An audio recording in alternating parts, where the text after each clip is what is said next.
Shalom, irmãos, em tempos de angústia, vamos falar de esperança? Nós vamos fazer uma leitura comentada do livro de sabedoria. O livro de sabedoria, Sabedoria de Salomão, é um livro encontrado apenas na Bíblia Católica e na Bíblia de Jerusalém. Mas é um livro muito interessante, muito bonito. E a gente não entende por que as Bíblias evangélicas, pentecostais, retiraram esses livros, né, do cânon, né? Inclusive o livro de Eclesiástico também é um livro maravilhoso. Mas antes, né, de nós fazermos essa leitura comentada, eu quero ler um versículo que está no livro de Filipenses, no capítulo 4, a partir do verso 8 e o verso 9. Finalmente, irmãos, ocupai-vos com tudo que é verdadeiro, nobre, justo, puro, amável, honroso, virtuoso, ou que de qualquer modo mereça louvor. O que aprendestes e herdastes, o que ouvistes e observastes em mim, isso praticai. Então o poderoso da Shalom estará convosco. Eu quero dar essa pequena introdução, irmãos, para dizer para vocês que por mais que o mundo esteja, né, vivendo os seus últimos dias, tá? Nós temos que ter a nossa mente centrada nas Sagradas Escrituras, porque, em resumo, é nela que está o que é verdadeiro, está o que é nobre, está o que é justo, o que é puro, amável, honroso, virtuoso e que mereça o louvor. Nas Sagradas Escrituras, tá? O mundo não tem nada a nos oferecer. É bom ler outros livros, literaturas, é bom, irmãos. Mas particularmente, eu prefiro ler as Sagradas Escrituras, tá? Então, nesses tempos, últimos tempos, fique um pouco longe da internet. A internet é boa? Ela é ótima, quando bem usada, irmãos, tá? Justamente por causa disso, na pandemia, eu criei o canal Em Tempos de Angústia, vamos falar de esperança. Por quê? Más notícias só nos trazem agonia, irmãos, só nos traz desânimo, depressão, medo, fobia, e isso não é bom para nossa alma, para o nosso espírito, tá? Isso não é bom. Então, quando a gente está se alimentando com o pão da vida, né? Isso nos fortalece, nos dá esperança e confiança no Todo-Poderoso, porque a gente tem inúmeras promessas para todo aquele que é justo, né? De livramento, de socorro, tá? Então, é por isso que eu decidi também fazer essa leitura do livro da sabedoria para vocês compreenderem essas promessas, tá? Então, vamos começar a ler. Livro da Sabedoria, capítulo 1. A sabedoria e o destino humano. Procurar a Yahua e fugir do pecado. Amai a justiça, tá? O que é a justiça, irmãos? É o contrário da injustiça, tá? É tudo aquilo que é correto, irmãos. E o que é correto? Onde eu encontro o que é correto? A forma de eu agir corretamente. Acabei de falar, nas Sagradas Escrituras. E entenda, não existe Velho e Novo Testamento. As Sagradas Escrituras, ela é uma só, tá? Na playlist dos falsos profetas eu falo um pouco isso, né? Quando ali eu falo sobre Marcião, né? Marcião foi um personagem ali que ele introduziu, né? Eu não acredito em inocência, irmãos, sinceramente eu não acredito. Eu acredito que são servos, né, de Satã, que Yahua o repreenda, para trazer justamente um espírito de confusão, de separação, porque ele separou, né? Foi a partir dele que surgiu essa separação de antigo e de novo, tá? E isso mergulhou de cabeça nas denominações religiosas, tanto é que hoje as pessoas consideram, né, o Tanar, que é o nome que compreende a Torá, que são os 5 primeiros livros, né, a Torá, os profetas, né, os livros poéticos, isso é o Tanar, tá? Não tem nada de velho, irmãos. As Sagradas Escrituras não envelhece, ela se renova a cada dia, tá? Então, isso tudo é um bloco. Depois nós temos a Brit Hadashah. Brit é a aliança, Hadashah, renovada. Uma aliança renovada, que ela iniciou com o Mashiach, né, a sua morte e ressurreição, e irá se completar, né, quando ele virá nos resgatar desse exílio. Aí se completará essa nova aliança, tá? Bom, então entendendo o que é a justiça, né? E no livro de Miqueias 6:8, vamos ver no livro de Miqueias 6:8, irmãos. A gente não pode ter pressa de sair da presença do Todo-Poderoso, tá? Foi-te anunciado, ó homem, o que é bom e o que Yahweh exige de ti. Nada mais do que praticar o direito, gostar do amor e caminhar humildemente com o teu poderoso. Pronto, resumiu tudo, né? Num versículo, Miqueias resumiu tudo, tá? O que se exige de nós? O que é bom, né? O que Yahweh exige de ti, nada mais do que praticar o direito, a justiça, né? Gostar do amor e caminhar humildemente com ele, né? Com o Todo-Poderoso. Depois também nós temos no Salmo 37, o Salmo 37, que é um salmo maravilhoso, irmãos. Salmo 37, aliás, né? Todos são maravilhosos.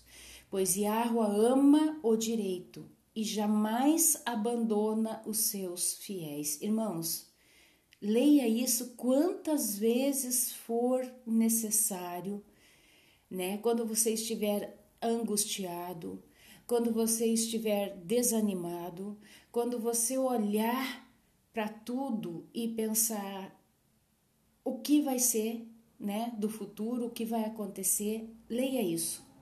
Yahweh ama o direito e jamais abandona os seus fiéis.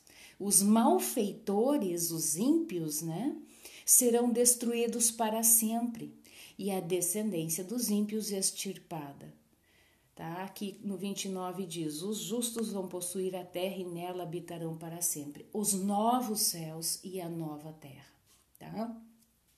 No Salmo 45 também, Salmo 45, verso 7, diz assim, teu trono é de Yahweh para sempre e eternamente. O cetro do teu reino é cetro de retidão ou de justiça, tá?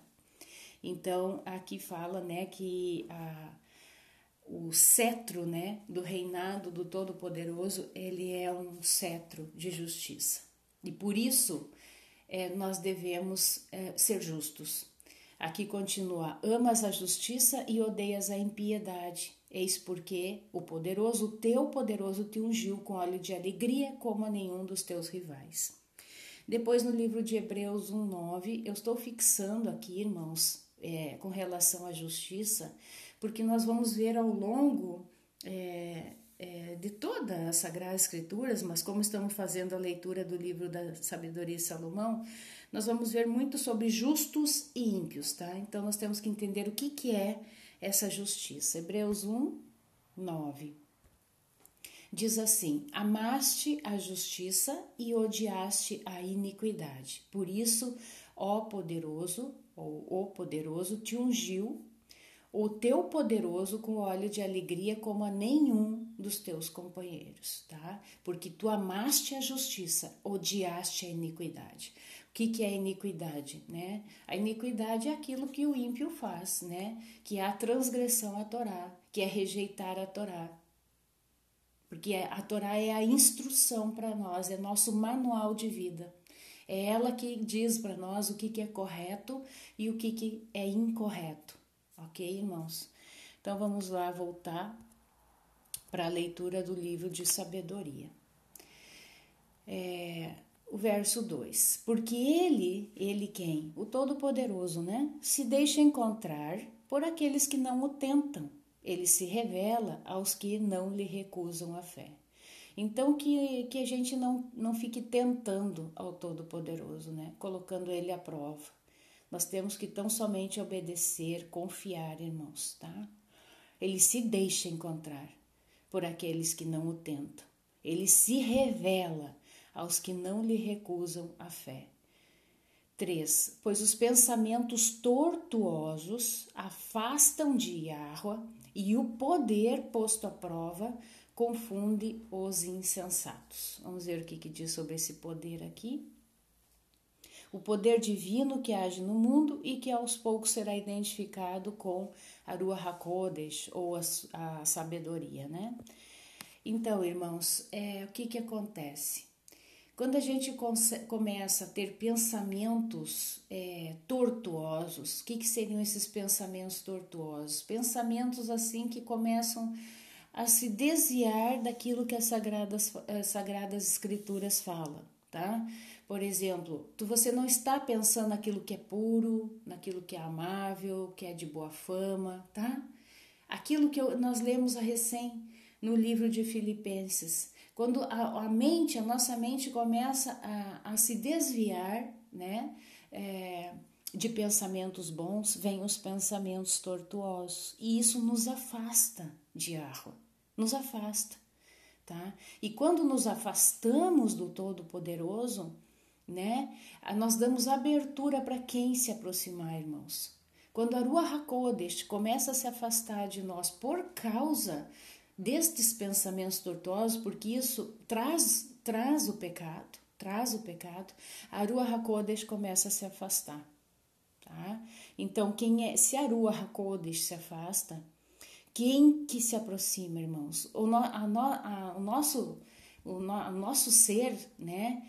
Nós somos templos da habitação do Todo-Poderoso. Se você não está sendo templo da habitação do Todo-Poderoso, a tua casa, né? A tua casa, ela vai servir de habitação para entidades malignas, tá?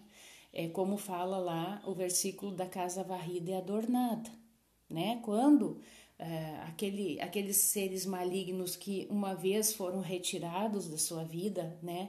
Porque não tem como habitar a Ruach juntamente com esses seres, né? A Ruach só habita quando esses seres saíram, tá? E se você entristeceu a Ruach, né, a ponto de ela se afastar, estes seres que uma vez tinham ido embora, ele volta e traz 7 ainda maiores, ainda piores do que ele, tá? Então, por isso, não alimente pensamentos tortuosos em sua mente.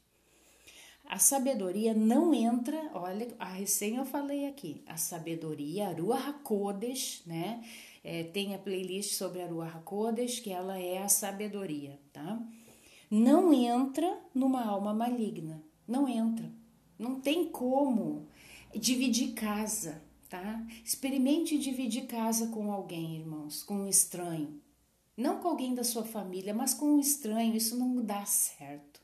Isso não vai chegar a uma coisa boa, não tem como. Ainda mais se você for uma pessoa boa e a outra pessoa não for, tá? Vai dar conflito. Então, para a sabedoria, para a Ruach HaKodesh habitar em você, a sua casa tem que estar limpa, completamente limpa. Então, a sabedoria não entra numa alma maligna, ela não habita num corpo devedor ao pecado. Nós não podemos ter dívidas com o pecado, irmãos. Nós temos que ter quitado essa dívida completamente. Isso foi feito, né, com a morte do Mashiach Yeshua, com a sua ressurreição. Foi quitada esta dívida de pecado. Só que, se você persistir em pecar, irmãos, né? É como se você estivesse matando a Mashiach cada vez que você peca. Então, não pode ser dessa forma, tá? Nós temos que não ter dívidas com o pecado. Verso 5. Pois a Ruach HaKodesh, a educadora, eu vou me referir dessa forma porque a Ruach é um substantivo feminino, tá, irmãos? Assim como a sabedoria é um substantivo feminino, tá? E aqui eles forçam a barra em dizer é um espírito amigo, tá? Não, a Ruach HaKodesh é amiga, né, dos homens. Ela é espírito também não é a melhor tradução, né? É um vento, é uma presença, né? É um espírito amigo dos homens, não deixa impune o blasfemo por seus propósitos. Então a gente sabe o quão terrível é o pecado da blasfêmia contra do HaKodesh, né? Não há perdão para esse tipo de pecado, porque o Todo-Poderoso é a testemunha de seus rins e perscruta o seu coração.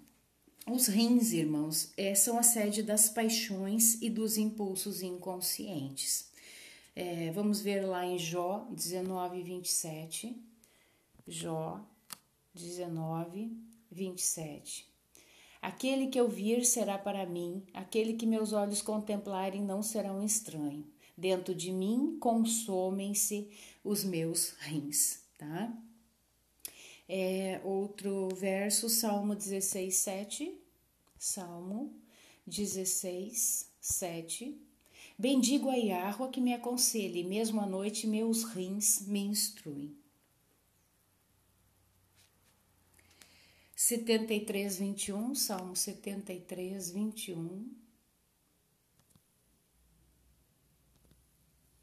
Quando meu coração se adedava, eu espicaçava os meus rins. Então, tem vários versos, né, nas Sagradas Escrituras que fala sobre os rins.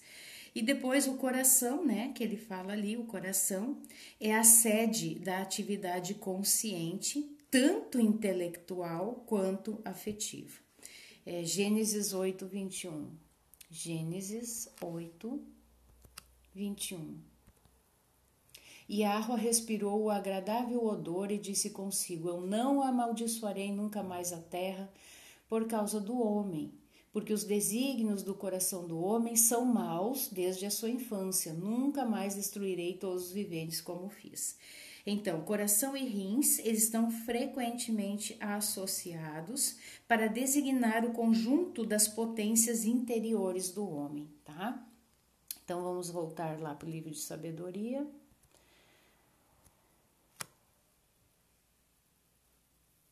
Aqui, a sabedoria é um espírito amigo dos homens, não deixa impune o blasfemo por seus propósitos, porque Yahweh é a testemunha de seus rins, perscruta o seu coração segundo a verdade e ouve o que diz a sua língua. O Espírito do Senhor enche o universo, dá consistência a todas as coisas, não ignora nenhum som, irmãos. Ele não ignora, nenhum som é ignorado pelo Todo-Poderoso. Amém?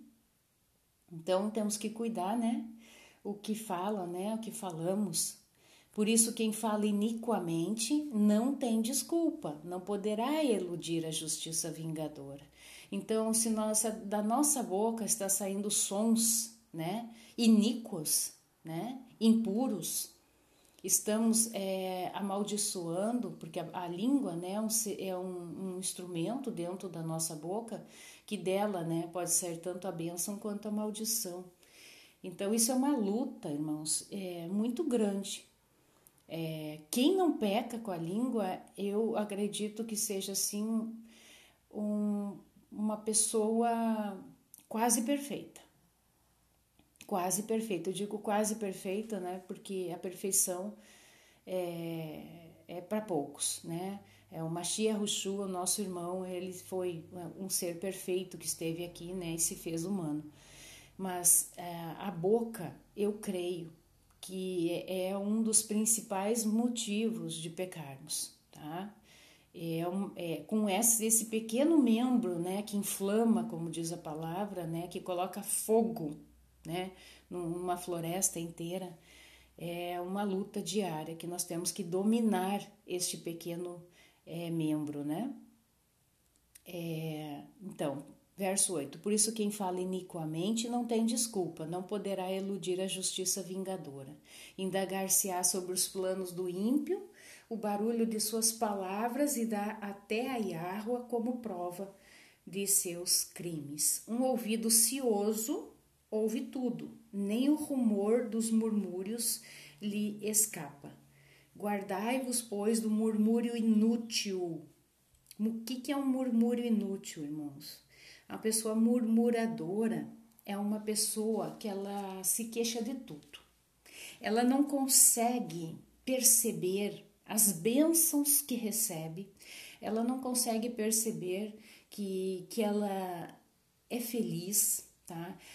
Qualquer coisa leva essa pessoa a murmurar, tá? Minimamente, qualquer coisa, a pessoa, ela murmura. É como o povo que saiu, né, da escravidão do Egito, quando foi derramado o né, o maná, e esse alimento, um alimento dos anjos, né, como fala a palavra, um alimento maravilhoso, irmãos, tá? E ali eles se queixaram que estavam enjoados de comer o maná, porque lá no Egito eles comiam pepinos, melões, cebolas e não sei o que. Pura mentira, irmãos, mentira, porque eles eram escravos. Talvez esses aqui que estavam murmurando eram aqueles os estrangeiros, né, que vieram misturado ao povo. Esses estrangeiros talvez comessem, né? Mas os escravos, quando muito, eles tinham um pão seco e água, tá? Então, a murmuração, ela é um vício. Eu considero como um vício. Existem pessoas, conheço pessoas que são viciadas em murmurar, tá? A vida tá tudo bem, tá tudo ok, mas ficam murmurando. Então, nós temos que nos guardar, como diz aqui, né? Do murmúrio inútil. Poupai a vossa língua a maledicência, tá? Deixar de ser maledicente. Não a frase furtiva que caia no vazio, a boca mentirosa mata a alma. Então aqui, né, mais uma vez está dizendo que não tem palavra que saia de nossa boca que vá cair no vácuo. Não, não. Tudo vai chegar aos ouvidos do Todo-Poderoso. Toda palavra, né, que sair da nossa boca, nós daremos conta, irmãos. E isso me traz muito temor. Muito temor. A boca mentirosa mata a alma, porque o diabo, que Yahweh repreenda, ele é o pai da mentira. E se nós estamos mentindo, né? Porque tem pessoas que são mentirosos compulsivos, não conseguem parar de mentir. É 24 horas mentindo, tá? E eu não estou falando aqui de alguém lá que não conhece a palavra. Não, estou falando aqui de alguém que deveria ser considerado uma pessoa justa, tá? Mas é um mentiroso. Verso 12. Não procureis a morte com vossa vida extraviada. O que é uma vida extraviada? Uma vida no pecado, irmãos. Essa é uma vida extraviada. Não vos proporcioneis a ruína com as obras de vossas mãos, com aquilo que a gente faz, né? Isso nos vai trazer a morte, vai nos trazer a ruína, pois Yahweh não fez a morte, nem tem prazer em destruir os viventes. O que quer dizer com isso? Lá desde o princípio, né? Antes da rebelião de Lúcifer, né? Tudo era perfeito, irmãos. Tudo era perfeito, tá?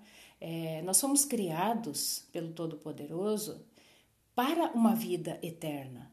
A morte não fazia parte de um contexto, né, nessa família celestial. Não existia, tá? Então ele não criou a morte e nem ele tem prazer em destruir os viventes. Na verdade, é as pessoas que trazem para si essa destruição, como nós vimos no versículo acima. É as pessoas que através das suas más ações, seus pecados, sua vida extraviada, acabam por trazer a morte para suas vidas. E essa morte aqui é a morte eterna, irmãos. Porque talvez todos nós vamos passar pela morte física. mas nem todos passarão, nem todos, né, graças ao Pai, pela misericórdia dele, tomara, né, eu peço, né, que poucos sejam aqueles que vão para uma morte eterna, né, a gente ora para que as pessoas venham a se arrepender dos seus pecados e tenham né, a chance de ir para a morada celestial, né, irmãos? Continuando, verso 14, tudo criou para que subsista. É óbvio, quem que vai criar algo para que seja destruído, irmãos? Não. O Todo-Poderoso, ele tudo criou para que subsista. São salutares as criaturas do mundo.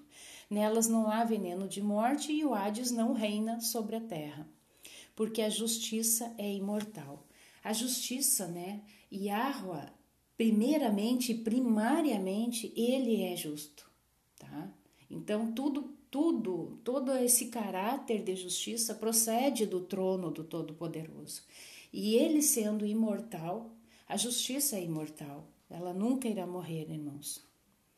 A vida segundo os ímpios. Mas os ímpios, tá? No estudo dos Salmos, né? No Salmo 1, eu falo sobre essa distinção sobre justos e ímpios, tá? Acesse lá a playlist do estudo dos Salmos. Mas aqui a gente já sabe, né? Para quem está iniciando, está vendo esse vídeo aí, está iniciando uma caminhada, né? Em contato com as Sagradas Escrituras. Os ímpios é justamente o oposto do justo, né? É aquele que não pratica a justiça, anda totalmente extraviado, como usou a própria palavra acima. Então, mas os ímpios a chamam, aqui está falando da morte, né? Aqui, ó, a justiça é imortal e aqui está dizendo que os ímpios a chamam, quer dizer, chamam a morte com gestos e com vozes. Por ela se consomem, crendo a sua amiga, fazem pacto com ela, pois merecem ser do seu partido. A morte, né, ela não tem como a gente falar de morte sem falar daquele que trouxe a morte ao mundo, né? Quem é que trouxe a morte ao mundo? Senão o próprio Satã, que Yahweh repreenda, né? Foi ele, né, que trouxe esse conceito de morte, né? Então, quando a gente pratica aquilo que realmente está em conluio com essas trevas, né? A gente está chamando esta morte eterna para nós, né? Então, né, que a gente escolha do fundo do coração ser uma pessoa justa, irmãos. Capítulo 2. Dizem entre si em seus falsos raciocínios, não é um raciocínio verdadeiro. Breve e triste a nossa vida. O remédio não está no fim do homem, não se conhece quem tenha voltado do Hades. Nós nascemos do acaso, é assim que os ímpios pensam, não é? Eles acham, né, que através de uma grande explosão surgiu o universo, ou talvez de uma evolução dos macacos, né? Interessante que eles não continuaram evoluindo, né? E agora eles estão querendo colocar na cabeça das pessoas que foram os ETs, né, que nos fizeram em laboratório, né? Então vai vendo um monte de heresias aí que vai acontecendo. Mas é esse o pensamento dos ímpios, tá? Que nós nascemos do acaso. E logo passaremos como quem não existiu. Fumo é o sopro de nosso nariz e o pensamento centelha do coração que bate. Extinta ela, o corpo se tornará cinza e o espírito se dispersará como o ar inconsistente. Então, né, por que os ímpios pensam dessa forma? Porque foram influenciados a pensar dessa forma, né? Por trás de tudo isso existe uma ação maquiavélica, né, para que as pessoas tenham esse pensamento, né? Então, nós viemos do acaso, nós vamos viver aqui nessa vida, depois a gente vai morrer, o espírito vai se dispersar, daí vai ficar as almas penadas, né? Eles acreditam nisso, as almas penadas, ou então você vai vir em outra vida, né? É assim que os ímpios pensam, tá? Mas a palavra ela fala de forma diferente. Ao homem é ordenado morrer uma única vez. E depois disso vem o juízo, tá? Então, vocês acham que o inimigo das nossas almas, ele quer que a gente acredite dessa forma? Não, obviamente que não. Porque se nós entendermos, compreendermos que a nós está ordenado morrer uma única vez e depois disso vem o juízo, irmãos, nós vamos correr para nos consertar. Nós vamos correr para fazer andar em justiça. Né? Então o inimigo nos coloca distrações, ele aperfeiçoa os seus capachos lá, os seus servos, né, para trazer muitas vezes, né, um aspecto, uma aparência de alguém, um cristão, um crente, mas que está introduzindo heresias destruidoras para nos afastar da presença do Todo-Poderoso. Continua, aqui está falando sobre o pensamento dos ímpios, tá? Com o tempo, nosso nome cairá no esquecimento e ninguém se lembrará de nossas obras. Nossa vida passará como uma nuvem, sem traços, se dissipará como a neblina expulsa pelos raios do sol e por seu calor abatida. Nossa vida é a passagem de uma sombra e no fim irreversível. O selo lhe é aposto, não há retorno. É interessante, né? Como que o inimigo, ele é astuto. Vinde, pois, desfrutar dos bens presentes e gozar das criaturas com ânsia juvenil. Gente, não é isso que essa juventude, essa nova geração principalmente, não é por acaso que essa geração veio nesse tempo do fim, porque é uma geração totalmente extraviada, tá? Que eles pensam o quê? Vamos desfrutar, nós não temos que dar satisfação para ninguém, nós não temos ninguém que nos governe, nós não temos que obedecer pai e mãe, enfim, né? Então vamos desfrutar, vamos gozar das criaturas com ânsia juvenil, inebriemo-nos com o melhor vinho, com perfumes, não deixemos passar a flor da primavera, né? Coroemo-nos com botões de rosas antes que feneçam. Nenhum prado ficará sem provar da nossa orgia. Deixemos em toda parte sinais de alegria, pois esta é a nossa parte e a nossa porção. É assim que o ímpio pensa, né? Vamos aproveitar, vamos fazer, né, orgias, tal, porque a vida é breve, temos que aproveitar, depois não resta nada disso e tal, né? Só que tudo isso procede de quem? Do pai da mentira, né? Então isso é uma mentira. Verso 10. Oprimamos o justo pobre, exatamente o que as Sagradas diz para o justo não fazer, né? E justamente ele fala que o verdadeiro evangelho, né? A verdadeira religião é ajudar os órfãos, as viúvas e os necessitados, né, nas suas necessidades. Então, aqui ele está dizendo, né? Oprimamos o justo pobre, não poupemos a viúva, nem respeitemos as velhas cãs do ancião. Irmãos, para quem conhece a história do povo de Israel, foi justamente por causa deste pecado, de oprimir o justo pobre, de não poupar a viúva, de não respeitar o ancião, que o reino de Israel, né, as 10 tribos foram levadas cativas para a Síria, para o exílio. Foi justamente, você vai lá e você vai ler, que foi justamente por causa deste pecado que eles foram para o cativeiro.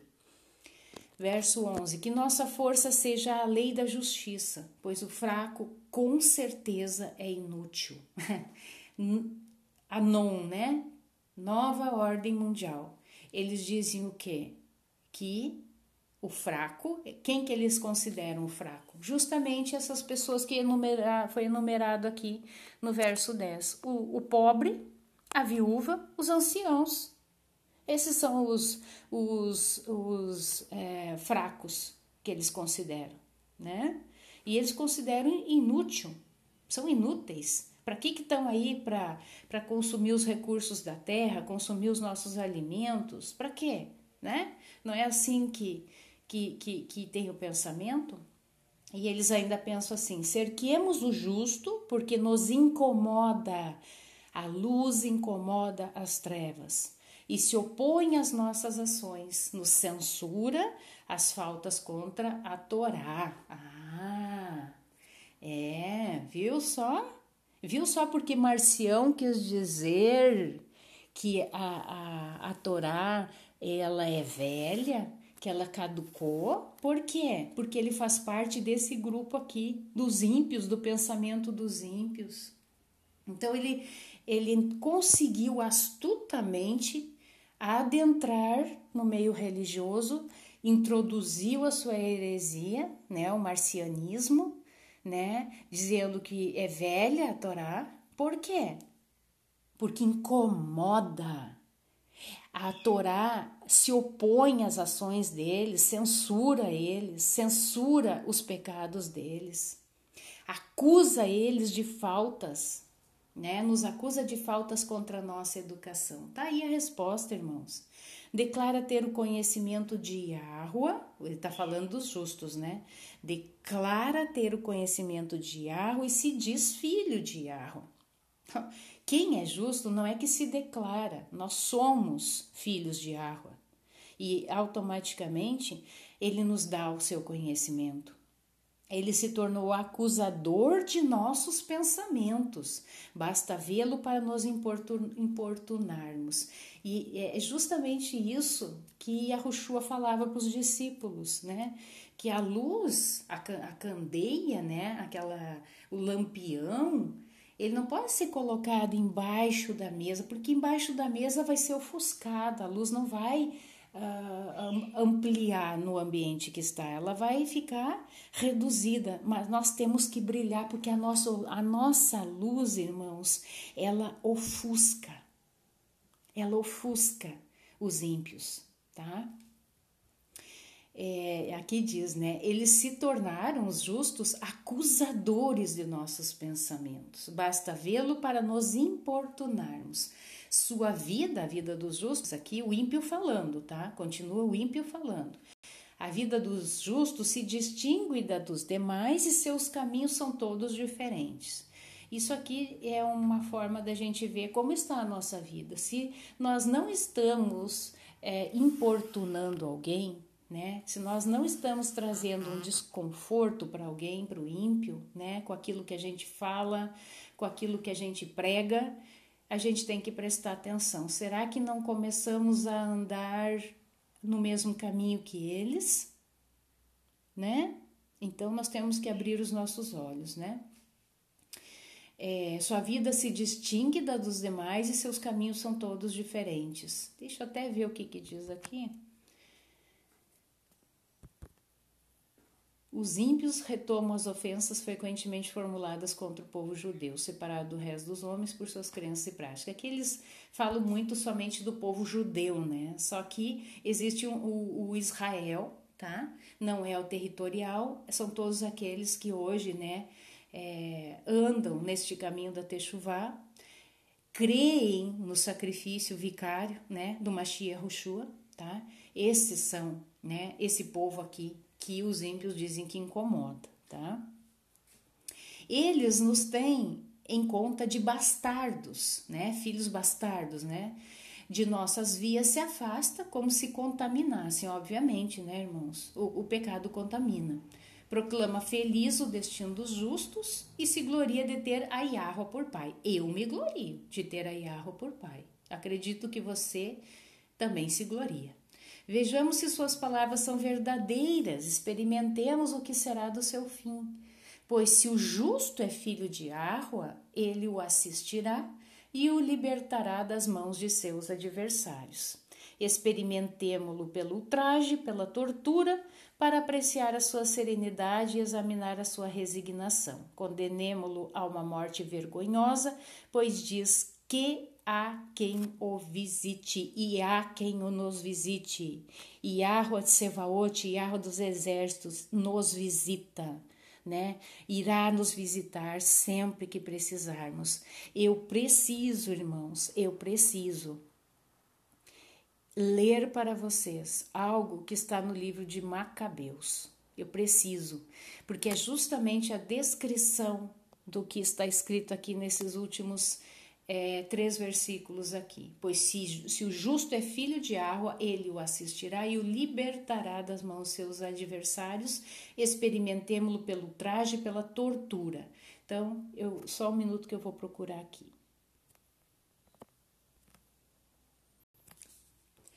Livro de Macabeus, 2 Macabeus, no capítulo 7, verso 1. Aconteceu também que 7 irmãos... Deixa eu procurar aqui para vocês, porque tem o livro de Macabeus aqui. Vamos ver aqui juntamente, aqui, capítulo 7, verso 1. O martírio dos 7 irmãos. Aconteceu também que 7 irmãos, detidos com sua mãe, começaram a ser coagidos pelo rei a tocar na proibida carne de porco, sendo por isso atormentados com flagelos e nervos. Um dentre eles, fazendo-se porta-voz dos outros, assim falou: Que pretendes interrogar e saber de nós? Estamos prontos a morrer, antes que a transgredir as leis de nossos pais. O rei, enfurecido, ordenou que se pusessem ao fogo assadeiras e caldeirões.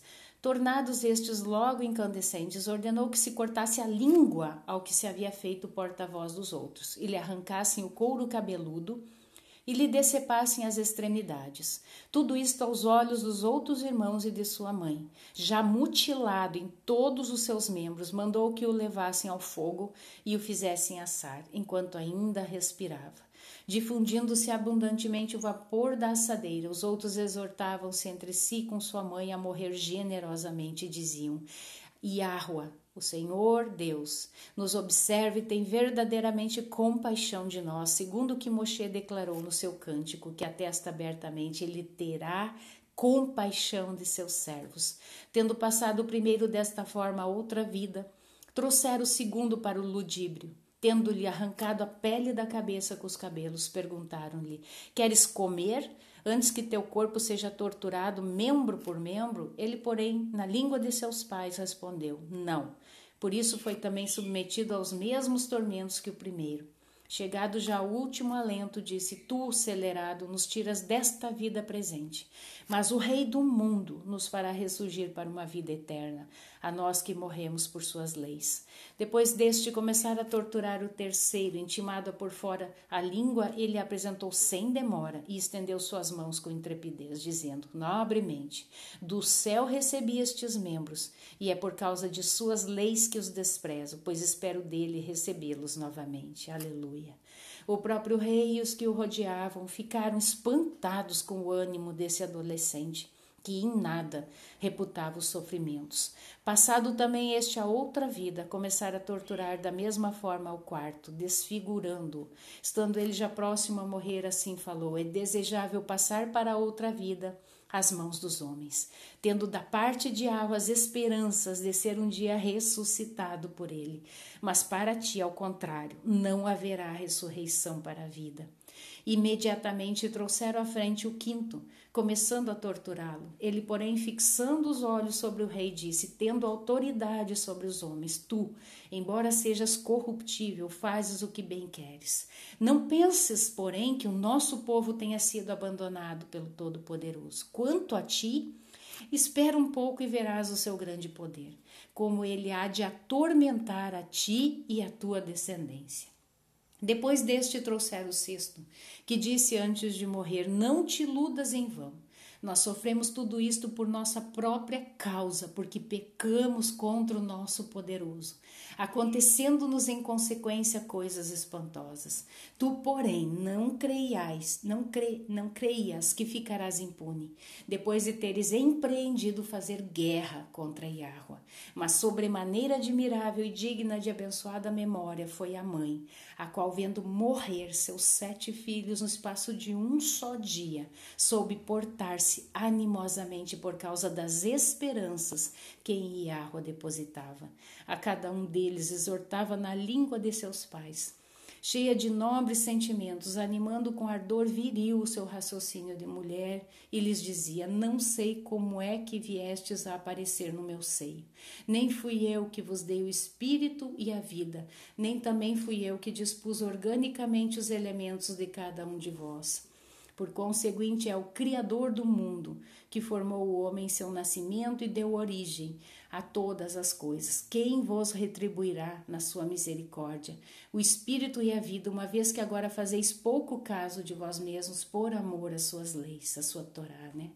Antíoco suspeitou estar sendo vilipendiado e desconfiou ser de censura aquela voz.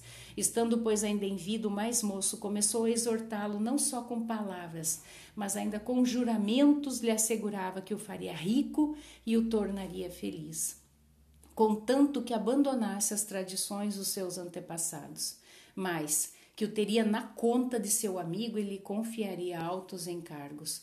Como não lhe desse o moço a mínima atenção, o rei mandou chamar a mãe para convidá-la a fazer-se conselheira de salvação para o rapaz.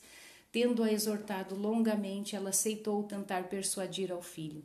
Inclinou-se para este e, ludibriando o cruel tirano, assim falou na língua de seus pais: Filho, tem compaixão de mim, que por 9 meses te trouxe em meu seio e por 3 anos te amamentei, alimentei-te e te eduquei até esta idade, provendo sempre ao teu sustento.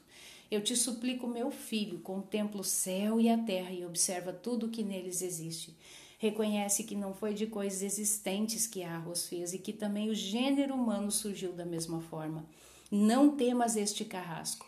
Ao contrário, tornando-te digno dos teus irmãos, aceita a morte, a fim de que eu torne a receber-te com eles na misericórdia. Mal estava ela terminando de falar, quando o moço disse: Que estais esperando? Eu não obedeço ao mandamento do rei, ao mandamento da Torá, porém, que foi dado aos nossos pais por meio de Moshe, a esse eu obedeço. Quanto a ti, que te fizeste o inventor de toda a maldade que se abate sobre os hebreus, não escaparás às mãos de Yahweh, porquanto nós é por causa dos nossos pecados que padecemos. E se agora, a escopo de castigo e de correção, Yahweh que vive está momentaneamente irritado contra nós, ele novamente se reconciliará com seus servos. Mas tu, ó ímpio e mais celerado que todos os homens, não te eleves estultamente, agitando-te em vãs esperanças, enquanto levantas a mão contra os servos do céu. Pois ainda não escapaste ao julgamento de Yahweh Todo-Poderoso, que tudo vê. Nossos irmãos agora, depois de terem suportado uma aflição momentânea por uma vida eterna, já estão na aliança de Yahweh.